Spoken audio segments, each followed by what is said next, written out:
स्वागत है प्यारे दोस्त आपका हमारे सिम स्टडी हेल्प में। और मेरा नाम है शिवम। और आज की इस क्लास में प्यारे दोस्त हम जो हैं प्यारे दोस्त ये जो हमारा यूपी पुलिस की जो वैकेंसी थी उसका जो हमारा एग्ज़ाम होना है दोस्त, वो एग्ज़ाम हमारा अब 6 मंथ बाद होगा, यानी 6 महीने बाद होगा।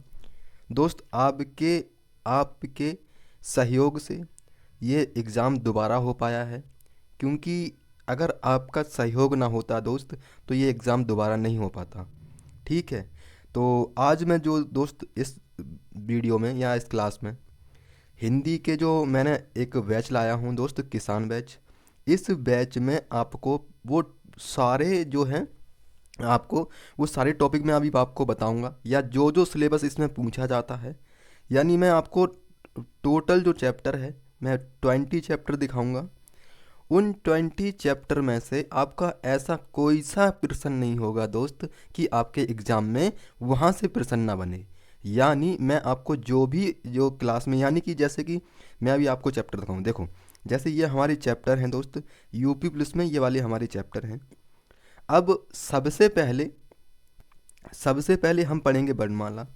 और वर्णमाला भी इस तरीके से पढ़ेंगे दोस्त कि जितने भी क्वेश्चंस आप इसमें पढ़ सकते हो, जितने भी प्रश्न आप पढ़ सकते हो वर्णमाला में, उतने प्रश्न हम इसमें लेके आएंगे। लेकिन वो सारे क्वेश्चन इसमें होंगे कि जो हमारे एग्ज़ाम में पूछे जाते हैं। यानी जो हमारा वर्णमाला का चैप्टर होगा उसमें वो सारे प्रश्न होंगे। जब आप किसी 3 घंटे की क्लास में वर्णमाला को दे रहे होंगे, वो 3 घंटे के बराबर ये पहली क्लास वर्णमाला की ऐसी होगी दोस्त जिसमें आपको पूरे नंबर मिलेंगे। जब आप पढ़ोगे इसमें तब आपको पता लगेगा कि हाँ जो है भैया, आपने जो भी पढ़ाया है वो वास्तव में हमारी हिंदी में पूछा गया है। ठीक है, तो आज हमारा जो चैप्टर होगा वो हमारा वर्णमाला का चैप्टर होगा। और इसमें वो हमारे सारे एमसीक्यू क्वेश्चन होंगे। और जितने हमारे क्वेश्चन हिंदी में पूछे जाते हैं यूपी पुलिस में, वो सारे प्रश्न जो है मैं 37 के 37 प्रश्न आपके सामने स्क्रीन पर लाऊंगा। और जिस प्रकार से हमारे क्वेश्चन पूछे जाते हैं मैं उस प्रकार से क्वेश्चंस इनको बना के लाया हूँ। और दोस्त ये हमारे हैंड रिटन नोट्स हैं। ठीक है, और इसकी पीडीएफ मैं आपको टेलीग्राम पर दे दूंगा। वहाँ से या तो आप उसके नोट्स बना लीजिएगा या फिर आप उसको पीडीएफ से पढ़ लीजिएगा। हैंड रिटन नोट्स आपको देने वाला हूँ मैं। ठीक है, तो आज का जो हमारा दोस्त टॉपिक है वो हमारा वर्णमाला का है। और आज हमारी पहली क्लास है किसान बैच की दोस्त। इस किसान बैच में मैं आपसे प्रॉमिस कर सकता हूँ कि जो है अगर आपने इसके जो चैप्टर सारे हैं ये अगर आपने कंप्लीट किए तो दोस्त आपके 37 में से 36 की मैं आपकी गारंटी करता हूँ कि आप जो है इसमें 36 के आंसर बिल्कुल सही करोगे एग्ज़ाम में। ये मेरा पूरा आप पे प्रॉमिस है। ठीक है, तो चलिए स्टार्ट करेंगे आज वर्णमाला का जो चैप्टर है। इसमें मैं 37 क्वेश्चन लेकर आया हूँ दोस्त। 37 क्वेश्चन में से जिस जिस भी टाइप से हो सकते हैं वो मैं सब आपको दिखाऊंगा।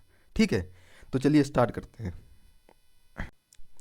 और प्यारे दोस्त ये जो हमारी क्लास है, ये जो हमारी हिंदी की क्लास है दोस्त, ये आपकी 7 PM पर चलेगी, यानी कि रात को 7 PM पर चलेगी रोज़ाना। तो इस क्लास में ये इसकी टोटल हमारी 19 या 20 क्लास में कंप्लीट करूँगा। उन 20 क्लास के अंदर अंदर वो सारे मैं टॉपिक आपके कवर कर लूँगा जो आपको मैंने अभी स्क्रीन पर 20 जो हमारे चैप्टर हैं वो मैंने आपको दिखाए हैं दोस्त। सबसे पहला हमारा जो चैप्टर आता है वो वर्णमाला का है।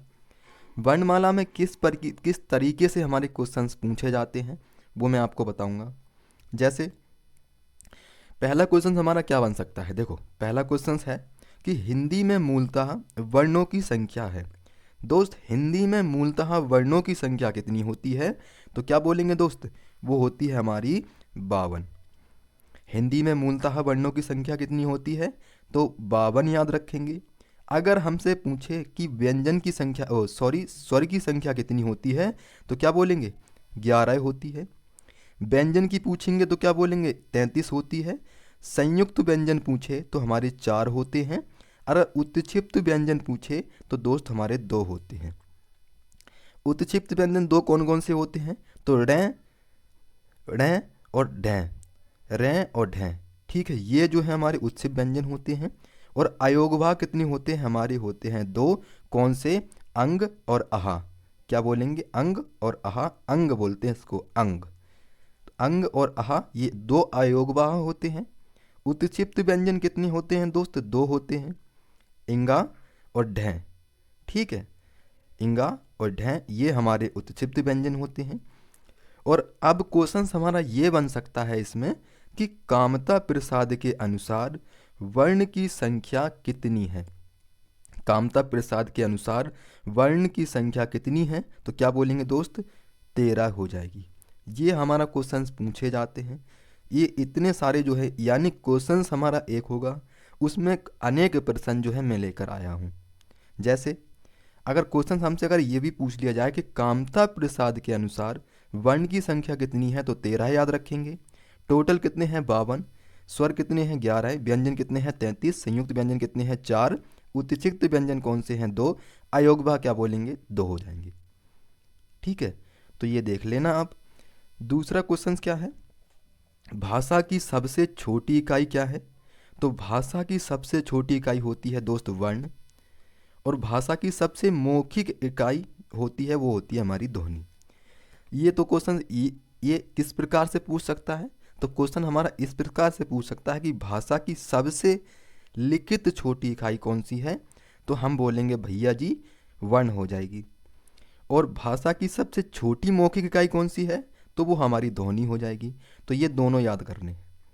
ठीक है, भाषा की सबसे छोटी इकाई वर्ण, भाषा की सबसे मौखिक इकाई ध्वनि हो जाएगी। तो ये आपको देखने हैं।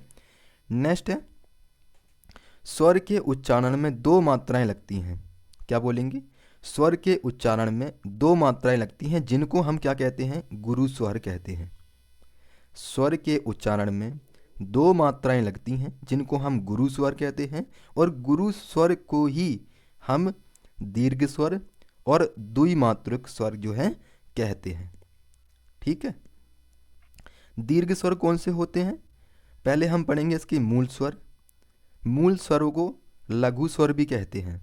क्या बोलेंगे? मूल स्वरों को लघु स्वर भी कहते हैं। और इनकी संख्या कितनी होती है?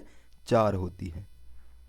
मूल स्वर को लघु स्वर भी कहते हैं, इनकी संख्या 4 होती है। और ये एक मात्रिक होते हैं। क्या बोलेंगे? ये एक मात्रिक होते हैं। द्विमात्रिक भैया जी क्या होते हैं फिर? द्विमात्रिक होते हैं दोस्त दीर्घ स्वर, जिनकी जो है, जैसे कि हमारे मूल स्वर जिनकी एक मात्रिक हैं, आ, ई और उ और ऋषि, ये हमारे एक मात्रिक हैं, जिनको हम मूल स्वर एवं लघु स्वर कहते हैं। अब हमारे द्विमात्रिक स्वर कौन से हैं दोस्त? द्विमात्रिक स्वर हो जाते हैं हमारे दीर्घ स्वर। दीर्घ स्वर की संख्या कितनी होती है? कभी भी आपसे पूछे कि दीर्घ स्वर की संख्या कितनी है, तो हमेशा आपको याद रखना है 7 होती है। पहली क्या बोलेंगे? इसमें दीर्घ स्वर में कौन कौन से आते हैं? तो आ, बड़ी ई, दीर्घ उ, ए, आए, ओ, औ, ये हमारे क्या होते हैं? ये हमारे होते हैं दीर्घ स्वर, जिनकी संख्या कितनी होती है? 7 होती है। ठीक है, संख्या पूछेगा तो 7 बताएंगे। और एक मात्रिक में कितनी संख्या होती है? तो क्या बोलेंगे? 4 होती है, जिनको हम मूल स्वर और लघु स्वर कहते हैं। अब हमसे पूछे कि संयुक्त स्वर की संख्या कितनी है, तो दोस्त याद रखना है आपको कि 4 होती है। ये हमने शुरुआती में पढ़ा था कि संयुक्त स्वर कितने होते हैं, तो 4 याद रखना है। कौन कौन से होते हैं? तो क्या बोलेंगे? ए, आए, ओ, औ, ये हमारे संयुक्त स्वर होते हैं, जिनको हम विजातीय स्वर भी कहते हैं। ठीक है, ए, आए, ओ, औ, जिनको हम संयुक्त स्वर और इनको विजातीय स्वर भी कहते हैं। जैसे आ धन ई, आ धन ए कैसे बना है दोस्त? आ धन ई से बना है। ए कैसे बना है? तो आ धन ए से बना है। ओ कैसे बना है? तो आ धन छोटा ऊ से बना है। और ओ कैसे बना है? औ कैसे बना है दोस्त? आ धन औ से बना है। ठीक है, तो अब नेक्स्ट हमारे हैं, अगर आपसे पूछे संयुक्त स्वर की संख्या कितनी है, तो आपको हमेशा याद रखना है कि 4 होती है। ठीक है, और अब हमारे आते हैं सजातीय स्वर, जिनको सजातीय स्वर कौन कौन से होते हैं? आ, ई और उ। ठीक है, आ, ई, उ, ये क्या होते हैं? हमारे सजातीय स्वर होते हैं, जिनको हम सजातीय स्वर कहते हैं। आ और आ, यानी आ का मेल आ से होता है, तब हमारा आ बनता है। ई का मेल जब हमारा ई से होगा तो हमारा ई का निर्माण होता है। जब ऊ, अगर हमें बड़ा ऊ का यानी कि दीर्घ ऊ का अगर निर्माण करना है तो ऊ धन ऊ का जब हमारा निर्माण होगा यानी छोटा ऊ धन छोटा ऊ का जब निर्माण होगा तो वो हमारा बड़ा ऊ का निर्माण करता है। ठीक है, तो ये आपको देखना है। चौथा हमारा प्रश्न बनता है दोस्त, सब्रत स्वर किसे कहते हैं? यानी सब्रत स्वर के अंदर आने वाले, जैसे हमसे क्वेश्चन पूछा जाएगा कि सब्रत स्वर में से कौन सा एक जो है समृत स्वर है। अब समृत स्वर को याद करने की ट्रिक क्या है दोस्त? जैसे आपको 2 पॉइंट याद रखने हैं, मुख खुलने के आधार पर और एक तो मुख बंद होने के आधार पर। तो दोस्त मुख खुलने के आधार पर कौन से होते हैं? मुख खुलने के आधार पर होंगे हमारे विव्रत, और मुख खुलने के आधार पर हमारे विव्रत होंगे और अर्धव्रत होंगे। ठीक है, तो इन्हें कैसे याद कर सकते हो आप? जैसे मुख खुलने के आधार पर कैसे, आ क्या बोलेंगे भाई, विव्रत को क्या बोलेंगे भाई, ब्याह है। क्या बोलेंगे? ब्याह है घर में। ठीक है, तो वो कह रहा है ब्याह हुआ, ब्याह है घर में, तो इसमें पूरा मुंह खुलेगा भाई, ब्याह है तो घर में पूरा ही मुंह खुलेगा ना। ठीक है, और अर्धव्रत क्या होंगे? अर्धव्रत होंगे हमारे आ, ए, ओ। भाई ब्याह है ना, तो क्या कह रहा है वो कि जो है आप वहाँ नहीं गए, ब्याह में नहीं गए, तो वो इससे कहा है कि ए, कैसा बोला, ए तुम ब्याह में ना गए। वो बोला इससे कि ए तुम ब्याह में ना गए, वो कह रहा है ए तुम ब्याह में ना गए, वो कह रहा ओ मैं तो भूल गया जी। क्या बोला? मैं तो भूल गया जी, है ना। तो आप इस तरीके से याद कर लेना इसको कि मुख खुलने के आधार पर कौन से होते हैं? विव्रत पूरा, विव्रत यानी पूरा मुंह खुलेगा, अर्धव्रत यानी आधा मुंह खुलेगा। विव्रत में आ आएगा बड़ा, और आ, ए, ओ ये हमारे अर्धव्रत होते हैं। अब मुख खुलने के आधार पर मैंने अभी आपको बताया, अब है मुख बंद होने के आधार पर आप लिखिएगा। ठीक है, नोट्स अगर आप बना रहे हो दोस्त तो इसकी पीडीएफ मैं जस्ट आपको टेलीग्राम पर दे दूंगा, वहाँ पर जो है आप उसको देख लेना और वहाँ से जो है आप इसको अच्छे से पढ़ लेना। ठीक है, मुख बंद होने के आधार पर कौन से होते हैं? तो समव्रत और अर्धव्रत। ये मुख बंद होने के आधार पर कौन से होते हैं? तो समव्रत और अर्धव्रत याद रखने हैं। अर्धव्रत समव्रत में आने वाले कौन से हैं? समव्रत में हमेशा जो हमारा मुख होता है वो पूरा खुलेगा, अर्धव्रत में हमारा आधा मुख खुलेगा, यानी पूरा बंद नहीं होगा, आधा मुख खुलेगा। समव्रत में आने वाले छोटी ई, दीर्घ ई, छोटा ऊ और दीर्घ ऊ, ये हमारे किस में आते हैं? समव्रत में आते हैं। अर्धव्रत में हमारे नहीं आएंगे एक भी, और जो बचे हुए हैं वो आप लिख लीजिएगा दोस्त। ठीक है, नेक्स्ट क्वेश्चन है, हिंदी में वर्णमाला यानी हिंदी वर्णमाला में स्वरों की संख्या कितनी होती है? तो जस्ट मैंने आपको जब स्टार्ट हुई थी मैंने आपको बताया था 11 होती है। उच्चारण के आधार पर स्वरों की संख्या कितनी होती है? तो क्या बोलेंगे? 10 याद रखेंगे दोस्त। ठीक है, तो गिना किसको नहीं जाता? तो वो ऋषि को हमारा जो है गिना नहीं जाता। हिंदी वर्णमाला में स्वर की संख्या 11 होती है, उच्चारण के आधार पर 10 होते हैं और ऋषि को नहीं गिना जाएगा, तभी तो हमारे 10 होंगे ना, क्योंकि स्वर में तो टोटल 11 हैं। जब हमारा एक को नहीं गिना जाएगा तो हमारे कितने हो जाएंगे? 10 बचेंगे। ठीक है, तो गिना किसको नहीं जाता? ऋषि को नहीं गिना जाता। ठीक है, हिंदी वर्णमाला में स्वर की संख्या 11, उच्चारण के आधार पर क्या बोलेंगे? 10 होते हैं। किसको नहीं गिना जाता? तो क्या बोलेंगे? ऋषि को नहीं गिना जाता।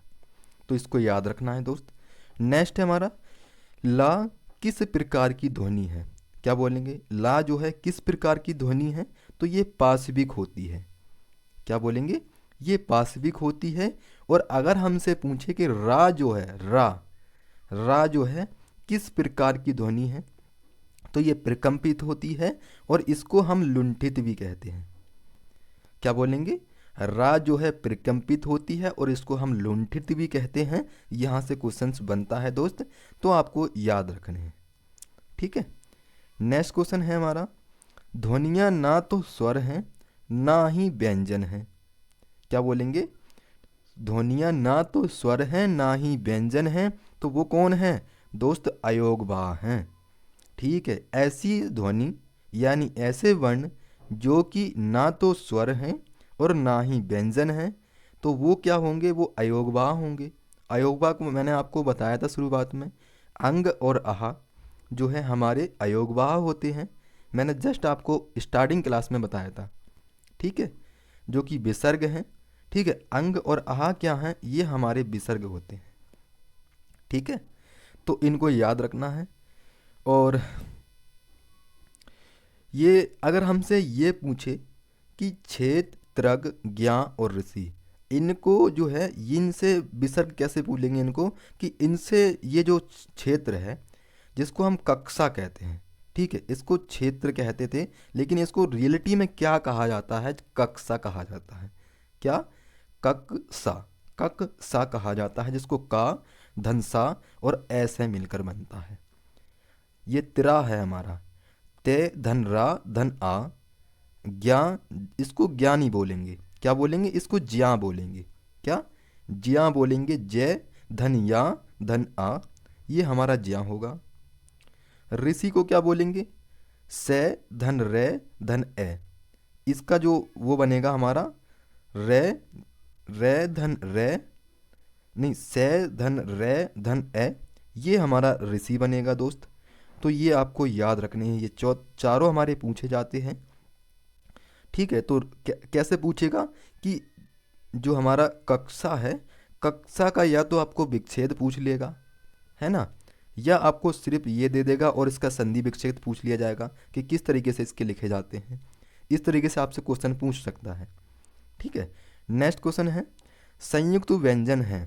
भाई संयुक्त व्यंजन हैं कितने, तो क्या बोलेंगे, 4 हैं। ठीक है, और ये जो 4 हैं ना हमारे, ये संयुक्त व्यंजन हैं।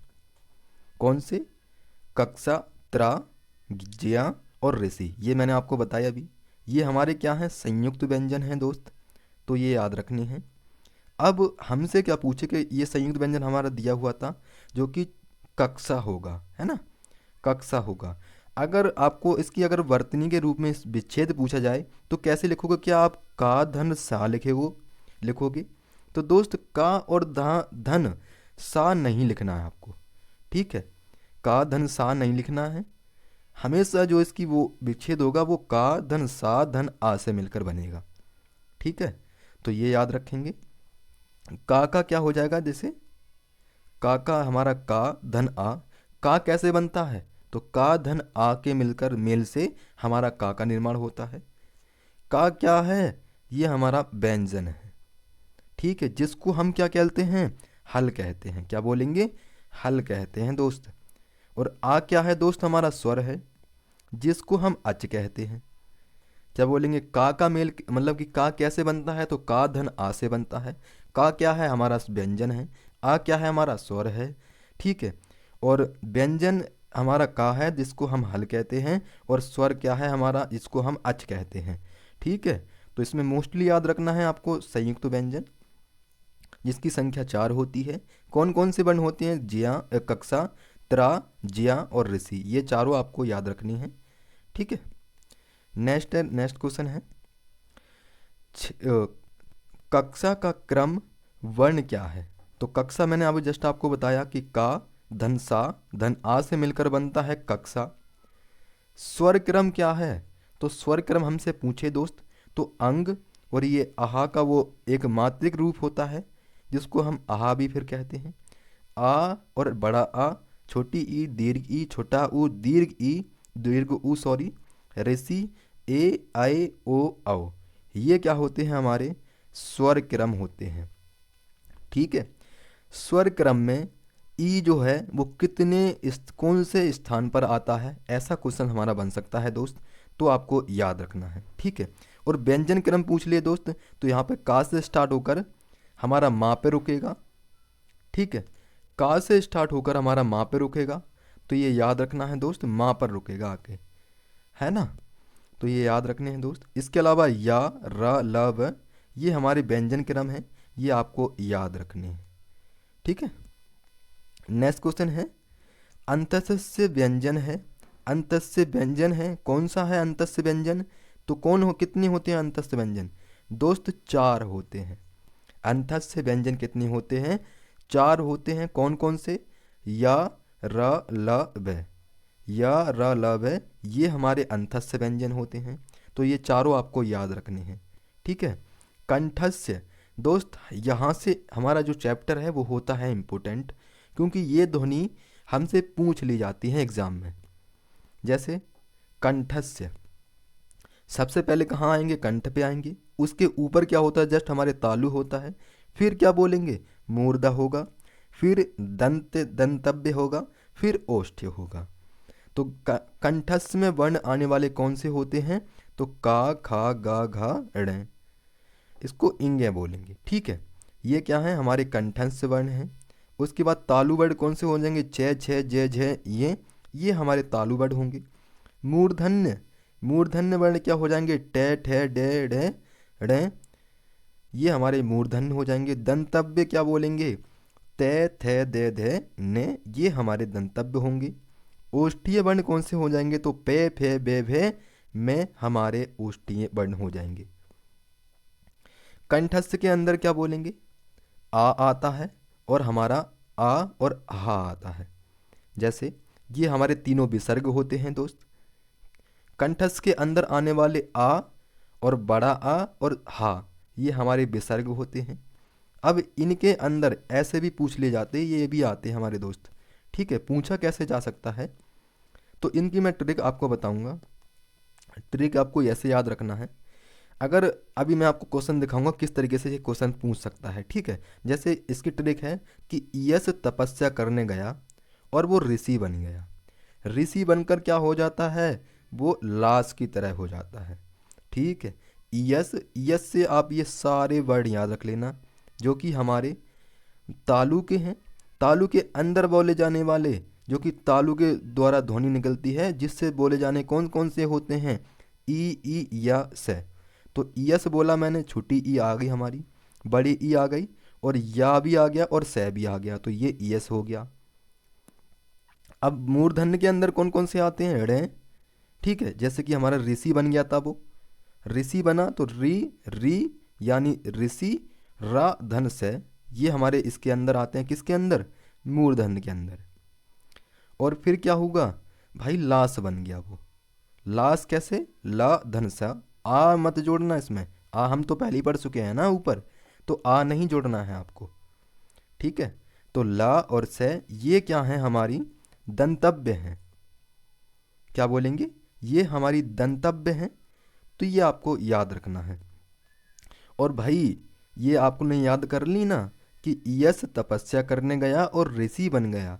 ऋषि बनकर वो लाश की तरह हो गया। फिर उसका क्या होता है दोस्त? शादी होती है। तो शादियों में तो जब लोग बारात लेकर जाते हैं तो दूल्हे को देखने के लिए उत्सुक होते हैं। तो जब लड़कियों ने उनको देखा तो वो कैसे बोली? ओ, इसकी तो शेरवानी लटकी हुई है। तो उनने अपने मुंह पर हाथ रख के बोला, ओ, इसकी जो शेरवानी है वो लटकी हुई है। तो ऊ और ओ, ठीक है। ये ऊ और ऊ आप याद रख लेना, ये ईएस था, ठीक है।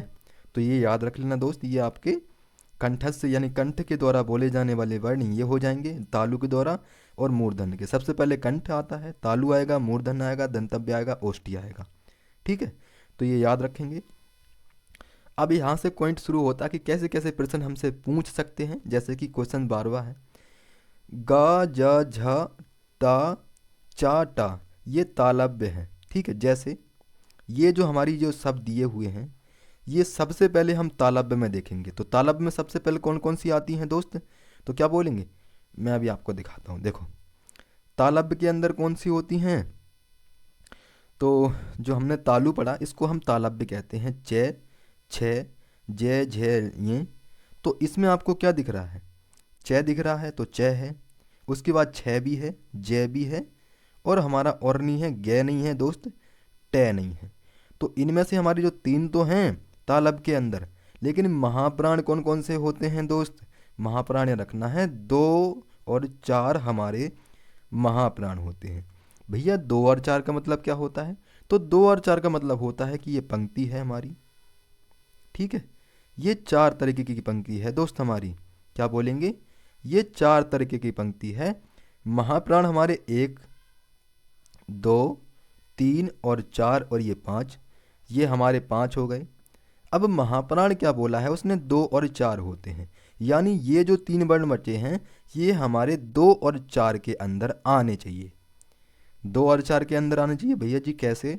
तो देखोगे तो जय है, क्या 2 के अंदर है? तो भैया जी ये तो 2 के अंदर नहीं है, 6 है, तो 6 हमारा हो सकता है।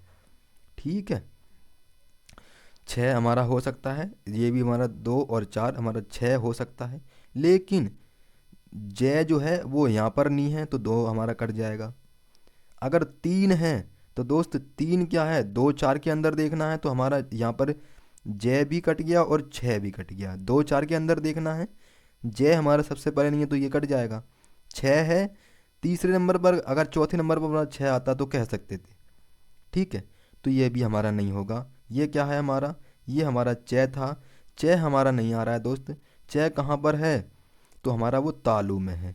ठीक है, और घोष वर्ण कितने होते हैं, 3 4 5, यानी 1 2 3 4 5। ठीक है, घोष वर्ण 1 2 3 4 5, यानी 3 4 5 में घोष वर्ण में कोई आ रहा है तो कोई क्या बोलेंगे दोस्त, हमारा चय नहीं आ रहा है दोस्त, है ना। तो ये हमारा क्या होंगे, 0 होंगे। क्या बोलेंगे, ये हमारे 0 होंगे, कोई इसमें नहीं आ रहा है। देखो सबसे पहले चेक करेंगे कि तालाब के अंदर क्या ये वर्ण आ रहे हैं, तो दोस्त आपने जब चेक किया तो इसमें ये नहीं आ रहे थे। उसके बाद महाप्राण के 2 4 मैंने आपको बताए, 2 के अंदर आने चाहिए, 4 के अंदर आने चाहिए, यानी कि पहली संख्या क्या है, जय नहीं आ रहा है, इसमें कहीं दिख रहा है आपको, जय नहीं दिख रहा, तो दोस्त इसमें नहीं होगा। 6 वो आपको 4 के अंदर दिख रहा है, यानी कि 4 यहाँ पर होगा। 6 आपको 4 दिख रहा है कहीं, यानी 6 कहीं दिख रहा है आपको 4 के अंदर, तो कहीं नहीं दिख रहा। तो दोस्त हम आगे भी चेक नहीं करेंगे, सीधा हम आंसर जो है वो 0 ही लगाएंगे। ठीक है, वो 0 ही लगाएंगे। इस तरीके से जो है आप करोगे, है ना। नेक्स्ट है ओष्ठीय वर्ण। ओष्ठीय वर्ण कौन सा है, प होता है ना। ओष्ठीय वर्ण कौन सा होता है, प होता है। तो ये याद रखेंगे, ओष्ठीय के सारे वर्ण कैसे कैसे बोले जाते हैं, एक बार आप कमेंट बॉक्स में मुझे बताओगे। ठीक है, मैंने सारे आपको पढ़ा दिए हैं, वो किस तरीके से कंठस्थ से बोले जाते हैं, है ना। कंठ के बाद तालु, मूर्धा और दंतव्य, ओष्ठीय, ये हमारे होते हैं। 14वां क्वेश्चन है नेक्स्ट, मूर्धन्य, अल्पप्राण और अघोष व्यंजन वर्ण है। दोस्त मूर्धन्य टैट है होते हैं। अब मूर्धन्य में कौन कौन सी वर्ण ध्वनियाँ आती हैं, टे ठे डे ढे ढे। अल्पप्राण मैंने आपको बताया 1 3 5, तो 1 3 5 के अंदर क्या आ रहे हैं दोस्त, क्या बोलेंगे, 1 3 के 5 के अंदर आने चाहिए, अघोष के अंदर आने चाहिए। ठीक है, अल्पप्राण अघोष 1 3 5 के अंदर आने चाहिए और 1 2 के अंदर आने चाहिए। तो अल्पप्राण की संख्या कौन कौन से पे हम चेक करेंगे, 1 3 5 और अघोष पे 1 2। अल्पप्राण 1 3 5, अघोष 1 2, है ना। तो जैसे कि टेट है, डेट जो है हमारा ये क्या है, मूर्धन्य है, तो हमारा पहले में हमारा ऑप्शन जो होगा वो टेट है होगा। ठीक है, अगर हमसे पूछ लिया जाए ध्वनियाँ, देखो क्वेश्चन हमसे इस तरीके से पूछेगा कि मूर्धन्य में आने वाली जो ध्वनियाँ हैं इनमें से कौन सी हैं, तो ये आपको ऑप्शन दे देगा यहाँ पे टे ठे डे ढे, या फिर ऐसा एक ऑप्शन देगा जो एक नहीं होगा। ठीक है, बाकी 3 होंगे, या फिर 3 ऐसे ऑप्शन देगा जो नहीं होंगे, एक होगा, वो हमें जो है करना होगा। मूर्धन्य के अंदर आने वाली ध्वनियाँ कौन सी हैं, तो क्या आपको वो शायद तालुक दे दे, 3 ऑप्शन तो तालुक के दे देगा, लेकिन एक ऑप्शन जो होगा वो मूर्धन्य का होगा, तो वही आपको टिक करना है। ठीक है, तो देख लेना उसको। नेक्स्ट क्वेश्चन है दोस्त, दंतव्य वत्सल्य, क्या बोलेंगे, दंतस्य वत्सल्य अल्पप्राण। दोस्त दंतस्य के अंदर कौन कौन से आते हैं, तो तय धय दय दय ने लेस है, ये हमारे क्या बोलते हैं, दंतस्य होते हैं। क्या बोलेंगे, ये हमारे दंतस्य होते हैं। तय दय यानी तय ये दे धे ने ले से, ये हमारे क्या होते हैं, दंतव्य होते। इनके अंदर कहीं आपको दंतस की ध्वनि यानी दिख रहा है ऐसा, तो दोस्त बिल्कुल दिख रहा है। तय जो है हमारा दंतव्य है, और ऑप्शन में हमारा जो है दंतव्य दिया यानी कि तय दिया होगा, तो वो जो है हम टिक करेंगे।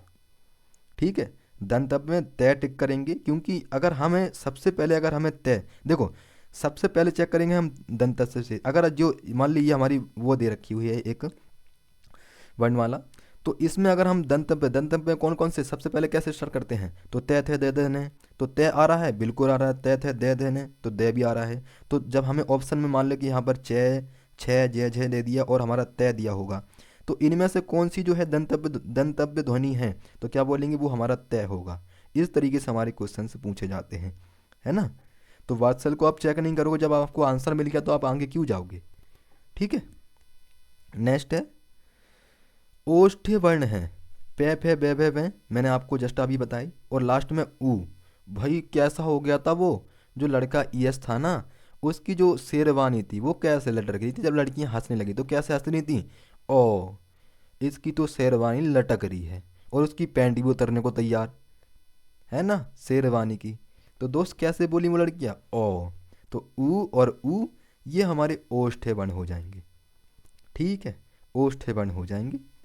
नेक्स्ट क्वेश्चन है दोस्त 17वां, ओष्ठ्य वर्ण कौन कौन से होते हैं, तो महाप्राण ओष्ठ के अंदर कौन कौन से होते हैं, पे फे बे भे में।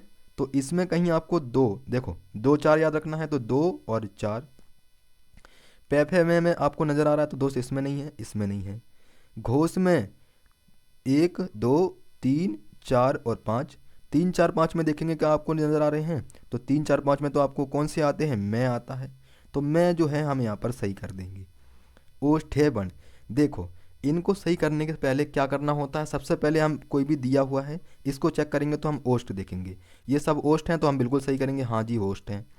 महाप्राण में कौन कौन से होते हैं, क्या बोलेंगे, महाप्राण में कौन कौन से होते हैं, तो दो और चार होते हैं। पे फे बे भे, तो इनमें दो और चार यानी एक दो और तीन ये चार हो जाएंगे, यानी कि फे और बे क्या होगा, ये हमारे क्या हो जाएंगे, इसमें मिल रहे हैं बिल्कुल भी, है ना। अघोष क्या बोलेंगे, अघोष हमारे तीन चार पाँच होते हैं, मोस्टली इनकी संख्याएं पूछी जाती हैं, तो आपको ये तीनों याद रखने हैं। ठीक है, व्यंजन वर्ड के, व्यंजन आपको नहीं देखना है, महाप्राण देखना है, घोष देखना है, ओष्ठ, ओष्ठ में हमको आंसर मिल जाता है कि मैं होता है, तो मैं हम सही लगा देंगे। ठीक है, तो ये आपको देखनी है। नेक्स्ट है हमारा मूर्धन्य, मूर्धन्य के अंदर कौन कौन सी आती है, टे ठे डे ढे, ये आपको क्रम याद होना चाहिए दोस्त। ठीक है, कि कंठ से कौन सी बोली जाती है, तालु से कौन सी, मैंने आपको जस्ट ऊपर बताया था, तो वो अगर याद कर रहे हैं तो दोस्त आपको जो है ये सब पता होगा, है ना। तो ये टे ठे डे ढे ये हमारे क्या हैं, ये मूर्धन्य द्वारा यानी कि मूर्धा द्वारा बोली जाती हैं।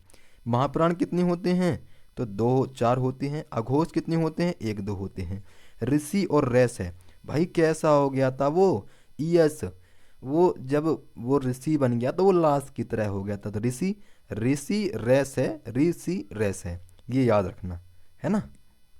नेक्स्ट क्वेश्चन है तालव्य, तालव्य कौन कौन से होते हैं, तो चे छे जे झे ने ये, क्या बोलेंगे, चे छे जे झे ये हमारे तालव्य के अंदर भाषा यानी कि ध्वनि बोली जाती है। तो झे आपको दिखाई दे रहा है दोस्त, ये क्या महाप्राण के अंदर भी है, महाप्राण कितने होते हैं, दो चार यानी कि दो और चार, ये हमारी ध्वनि है। महाप्राण के अंदर चौथा आ रहा है, तो बिल्कुल आ रहा है दोस्त, है ना। तो हम आगे जाएंगे ही नहीं, अब इसमें कोई नहीं है दो महाप्राण। ठीक है, तो झ हो जाएगा हमारा महाप्राण, तो ये झ जो है बिल्कुल सही उत्तर हो जाएगा। ठीक है, और घोष कितने होते हैं, तीन चार पाँच, है ना। और ये अभी किसके वर्ण होते हैं मैं अभी आपको बताऊंगा आगे चल के। ठीक है, कंठस्थ ध्वनियाँ क्या होती हैं, तो क ख ग घ ङ ये हमारी कंठस्थ होती है। महाप्राण क्या बोलेंगे, कितने होते हैं, दो और चार के अंदर आने वाले हमारे महाप्राण होते हैं, तो दो और चार के अंदर हमारे घा आ रहा है दोस्त, तो हम क्या बोलेंगे, वो घा हो जाएगा। ठीक है, घा हो जाएगा। और घोष वर्ण पूछे दोस्त क्या बोलेंगे, तीन चार पाँच ये हमारे घोष वर्ण होते हैं, तो ये याद रखेंगे। नेक्स्ट है हमारा 21वां मूर्धन्य अल्प प्राण अघोष वर्ण है। मूर्धन्य वाली ध्वनियाँ कौन सी होती हैं, तो टे ठे डे ढे ये क्या है, हमारी मूर्धन्य ध्वनियाँ हैं। टे क्या है, ये हमारी मूर्धन्य ध्वनियाँ हैं। एक तीन पाँच ये हमारा क्या हो जाएगा, एक के अंदर आ रहा है टे, तो अल्प प्राण एक दो तीन चार पाँच ये हमारा टे क्या है, ये हमारा अल्प प्राण है। अघोष वर्ण एक के अंदर आ रहा है, एक भी है, इसमें भी एक है, तो क्या बोलेंगे, टे आ जाएगा हमारा मूर्धन्य ध्वनिया में। ठीक है, नेक्स्ट है 22वां क्वेश्चन कि से उच्चारण, भाई से कैसा उच्चारण है, वो तालु द्वारा बोला जाता है। किसके द्वारा, तालु द्वारा बोला जाता है, तालव्य है ना। तो कभी भी पूछे आपसे कि से किस प्रकार की ध्वनि है तो किस द्वारा बोली जाती है, तो तालव्य आपको याद रखना है, यानी तालु याद रखना है। ठीक है। नेक्स्ट है, हिंदी में अल्प प्राण है। हिंदी में अल्प प्राण की संख्या कितनी होती है दोस्त? 31 होती है। ठीक है। हिंदी में अगर अल्प प्राण पूछे तो 31 होती है। कौन कौन से होते हैं? 1, 3, 5 जो है वो अल्प प्राण होते हैं, जैसे कै, गे और इंगे। ये क्या हैं दोस्त? ये हमारे अल्प प्राण होते हैं, या इस कैटेगरी में जो भी आने वाले होते हैं इस लाइन में वो हमारे अल्प प्राण होते हैं। ठीक है। जो हमारी वर्णमाला थी, जो अभी मैंने आपको दिखाया था ऊपर, के कंठस्थ के द्वारा ये बोले जाते हैं, तालव्य के द्वारा ये बोले जाते हैं। जो का से लेकर एम माँ तक बोलती है, ये हमारे क्या होते हैं? का से लेकर माँ तक जो बोलती है वो हमारे क्या होते हैं दोस्त? वो सब हमारे मतलब कि जैसे 1, 3, 5, इसके अंदर जो आने वाली तीनों होती हैं, यानी एक के अंदर वाली जितनी भी हमारी ध्वनियाँ हैं या वर्ण हैं वो सब हमारे अल्प प्राण होंगे। 3 के अंदर वाले भी अल्प प्राण होंगे और 5 के अंदर आने वाले भी अल्प प्राण होंगे। ठीक है। नेक्स्ट है ऋषि। ऋषि मात्रा का प्रयोग। भाई ऋषि मात्रा का प्रयोग कैसे किया जाता है? तो कैसे बोलेंगे भैया? ये क्री, ये जो है ना, ये ऋषि की मात्रा है। ठीक है। कृष्टि होगा, ये क्या हो जाएगा? ये कृष्टि हो जाएगा। ठीक है। ये कृष्टि हो जाएगा, जो कि हमारी क्या है? ऋषि मात्रा का प्रयोग कृष्टि, यानी इस तरीके से लगता है। और दोस्त सामान्य रूप है, ये क्या है? रा क्या है हमारा? ये सामान्य रूप है। और जो ये लगता है ना हमारा ये वाला, ये पदेन रूप होता है रा का। क्या बोलेंगे? ये पदेन रूप होता है इसका। किसका? रा का। ये पदेन रूप है। और ये ऊपर वाला या कर्म लिखते हैं ना हम, ये ऊपर चढ़ जाता है जो माँ, ये रा आधा रह होता है, जिसको आधा रह को क्या कहते हैं? रेप रूप भी कहते हैं। आधे रह को रेप रूप भी कहते हैं। तो ये याद रखना है दोस्त। अगर पूछा जाए कि ऋषि की मात्रा किस तरह से प्रयोग की जाती है तो वो आपको इस तरीके से याद रखना है। जैसे कृष्टि लिखा है, ये नीचे से लगी है, तो ये क्या है? ये ऋषि की मात्रा है दोस्त। रा क्या है? अगर रा पूरा लिखा तो ये सामान्य होगा हमारा, है ना। और क्रय, का के नीचे जो रे नीचे लगा होता है ना छोटा सा, ये क्या होता है? ये हमारा पदेन स्वरूप होता है। ठीक है। और ये क्या है हमारा? ये छोटा यानी कि आधा रे है, जिसको हम रेप रूप भी कहते हैं। क्या? जिसको हम रेप रूप भी कहते हैं। तो याद रखना है दोस्त। नेक्स्ट क्वेश्चन है हमारा कि स्पर्श वर्ण की संख्या, यानी वर्णमाला में स्पर्श वर्णों की संख्या कितनी होती है? तो क्या बोलेंगे? 25 होती है। कहाँ से कहाँ तक? का से लेकर माँ तक। ये हमारी क्या होती हैं? ये सब हमारी स्पर्श वर्णों की संख्या होती हैं, जिनको हम वर्गीय व्यंजन भी कहते हैं। जिनको हम वर्गीय व्यंजन भी कहते हैं। जैसे स्पर्श वर्ण की संख्या कितनी होती है? 25, जिनको हम वर्गीय व्यंजन भी कहते हैं। तो ये याद रखना है दोस्त। नेक्स्ट क्वेश्चन है, अनुनासिक स्वरों का उच्चारण है। अनुनासिक स्वरों का उच्चारण किस तरीके से किया जाता है? तो नाक और मुंह द्वारा अनुनासिक स्वरों का उच्चारण किया जाता है दोस्त। तो ये याद रखना है आपको। ठीक है। अनुनासिक स्वरों का उच्चारण कैसे किया जाता है? तो नाक और मुंह द्वारा उनका उच्चारण किया जाता है। पंचमाक्षर क्या है? पंचमाक्षर, जैसे हमें पूरी एक टेबल दे दी ये वाली वर्णमाला, इसमें पूछेगा कि भाई पंचमाक्षर कौन सा है। इसमें जैसे हमारा दे दिया तो का देगा, पा देगा, फा देगा और मा देगा। भाई पंचमाक्षर पूछा है तो ये माई तो है हमारा पंचमाक्षर। 1, 2, 3, 4, 5, 5वें नंबर पर कौन सा आ रहा है दोस्त? माँ आ रहा है। तो पंचमाक्षर कौन सा हो जाएगा? वो हमारा माँ हो जाएगा। ठीक है। वर्णमाला का अक्षर पुल्लिंग नहीं है। वर्णमाला का अक्षर पुल्लिंग नहीं है। कौन सा नहीं है दोस्त?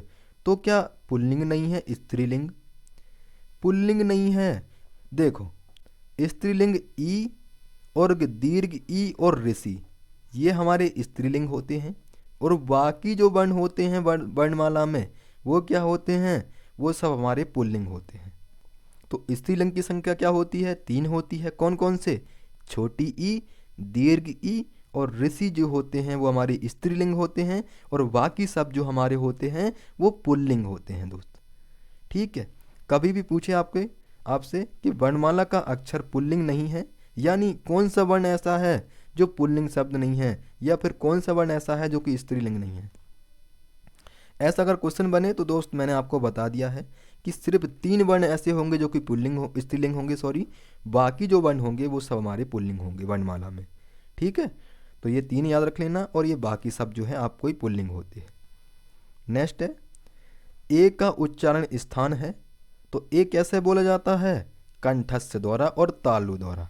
दोस्त कैसे? ए धन ए किस में आता है दोस्त? कंठस्थ में आता है, कै और ए, है ना। और ए किस में आता है? ये तालु में आता है दोस्त।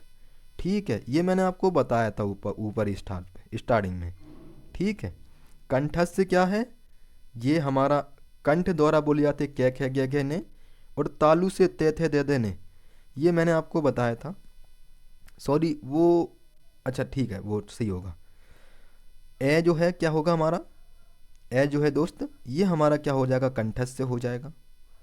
और इसको जो ध्वनि है यानी ए और धन आ, ये ए कैसे बनता है? ए धन आ से, तो ये ए हो जाएगा। ठीक है, जिसको कंठस्थ में आ हो ए हो जाएगा, और जो हमारा तालु है ये ए हो जाएगा। ठीक है, ये याद रखना दोस्त। नेक्स्ट क्वेश्चन है, ऊष्मीय व्यंजन है, तो दोस्त ऊष्मीय व्यंजन की संख्या कितनी होती है? तो याद रखना हमेशा 4 होती है। कौन कौन से ऊष्मीय व्यंजन होते हैं? तो सा और वा और हा, ये हमारे ऊष्मीय व्यंजन होते हैं। ऊष्मीय व्यंजन की संख्या कितनी होती है? 4। सा वा हा हमारे 4 जो हैं वो ऊष्मीय व्यंजन होते हैं, और ये आपको मोस्टली याद रखने हैं, बहुत इंपॉर्टेंट है दोस्त। नेक्स्ट है घोष वर्ण, तो घोष वर्णों की संख्या कितनी होती है? 3, 4 और 5 जो है हमारी, ये घोष वर्णों की संख्या होती है। और अगर आपसे पूछे कि घोष वर्ण टोटल कितने हैं वर्णमाला में, तो क्या बोलेंगे? वो हमारे 31 होंगे। घोष वर्ण कितने हैं? 3, 4, 5, जो कि वर्णमाला में हमने पढ़े हैं अभी। और संख्या पूछे तो 31 होते हैं। अगर अघोष वर्ण पूछे तो कितने होते हैं? वो 13 होंगे। ठीक है, अघोष वर्ण होंगे तो वो कितने होंगे? वो 13 होंगे। और अघोष वर्ण कौन से पे रूप पे आते हैं? तो 1 और 2 याद रखना है। कौन कौन से? स, पेट चिरा वाला स और सा, ये हमारे क्या होते हैं? अघोष होते हैं। टोटल अघोष वर्णों की संख्या कितनी होती है? 13, और घोष वर्णों की संख्या 31। ये सब याद रखने हैं दोस्त आपको। नेक्स्ट है, जीवा के अवरोध के आधार पर कितने होते हैं? 4 होते हैं। अवरोध के आधार पर कौन कौन से? जो अभी मैंने आपको बताया, अल्पप्राण, महाप्राण, अघोष और सघोष, ये क्या होते हैं? ये जीवा के अवरोध के आधार यानी कि रोकने का कार्य करते हैं। अल्पप्राण, महाप्राण, अघोष और घोष क्या हैं? ये हमारे जीवा के अवरोध या जीवा के आधार पर, अवरोध के आधार पर। ठीक है, जीवा के अवरोध के आधार पर 4 होते हैं, अल्पप्राण, महाप्राण, अघोष और घोष। ये चारों याद रखने हैं दोस्त। ठीक है, नेक्स्ट है, वर्णमाला की नई विकसित ध्वनियाँ कौन सी हैं? तो क्या बोलेंगे? कै, खे, गे, जे, फे, ये जो है हमारी नई विकसित ध्वनियाँ हैं। इनको हम नुक्ता भी कहते हैं और अली जीवा भी कहते हैं। और इनको किस प्रकार लिखा गया है? तो दंतस्य, कैसे बोलते हैं इनको? दंतस्य द्वारा बोलते हैं। और इनकी जो मतलब कि लिखा है जिसने, वो किसने इनको लिखा है? तो शिव प्रसाद सितारे हिंद द्वारा इनको लिखा गया है, इनके द्वारा इनको खोजा गया है। ठीक है, शिव प्रसाद हिंद को आपको याद रखना है दोस्त। ठीक है, नेक्स्ट क्वेश्चन है, उद्यान का शुद्ध वर्ण विच्छेद क्या है? क्या बोलेंगे? उद्यान का शुद्ध वर्ण विच्छेद क्या है?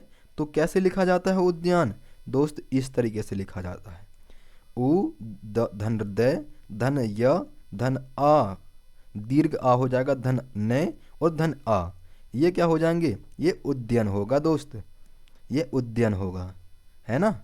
तो इस तरीके से जो है आपको लिखना है, जब आपके अगर एग्जाम में अगर इसको पूछा ही जाएगा दोस्त।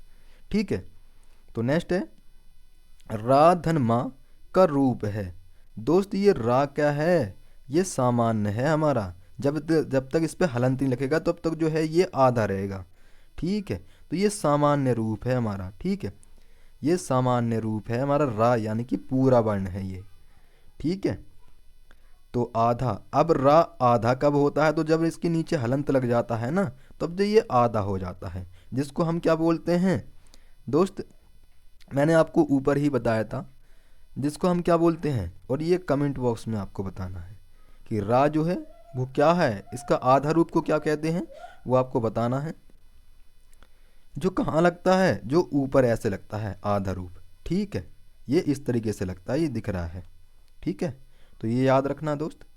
नेक्स्ट क्वेश्चन है अर्धविव्रत स्वर है। दोस्त मैंने आपको सबसे पहले मुख खुलने के आधार पर, मुख बंद होने के आधार पर बताया था अर्धवृत और समवृत। समवृत, अर्धवृत, विवृत और अर्धवृत। तो ए क्या है? ये हमारी अर्धवृत ध्वनियां हैं। अर्धवृत के अंदर वाली आने वाली कौन सी हैं? ए हो जाएगी। ठीक है, तो प्यारे दोस्त आज की क्लास में जो हमारा वर्णमाला का जो चैप्टर था, मैंने 37 क्वेश्चन दोस्त मैं आपको लिए लेकर आया था। और ये जो क्लास होगी ना दोस्त, ये जो क्लास है, आप 4 क्लास देख लेना इसके बराबर पे, तो आपको पता चल जाएगा दोस्त कि ये 4 क्लास में से एक क्लास ऐसी है जो कि 4 क्लासों का पूरा मिश्रण इसमें दिया हुआ है दोस्त।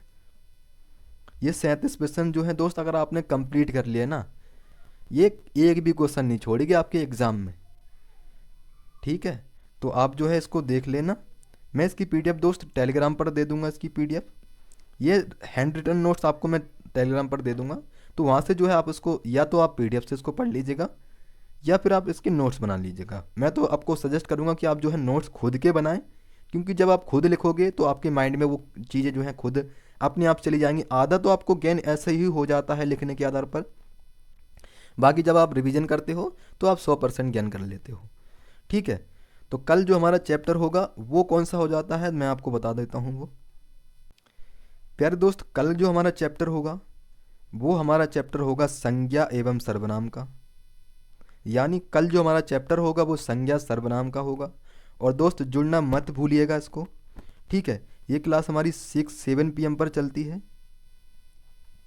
ठीक है, हिंदी की क्लास, इस क्लास से जुड़ना मत भूलिएगा। इसमें हमारे टोटल जो चैप्टर होंगे वो 19 होंगे। इसमें सारे वो चैप्टर होंगे जो आपके यूपी प्लस के एग्ज़ाम में पूछे जाते हैं। वर्णमाला का चैप्टर मैंने कंप्लीट करा दिया है। कल जो हमारा होगा वो संज्ञा एवं सर्वनाम का चैप्टर होगा। तो दोस्त जुड़ना मत भूलिएगा 7 PM पर। तो मिलते हैं कल नए चैप्टर में संज्ञा एवं सर्वनाम के साथ। तब तक के लिए जय हिंद, जय भारत, धन्यवाद।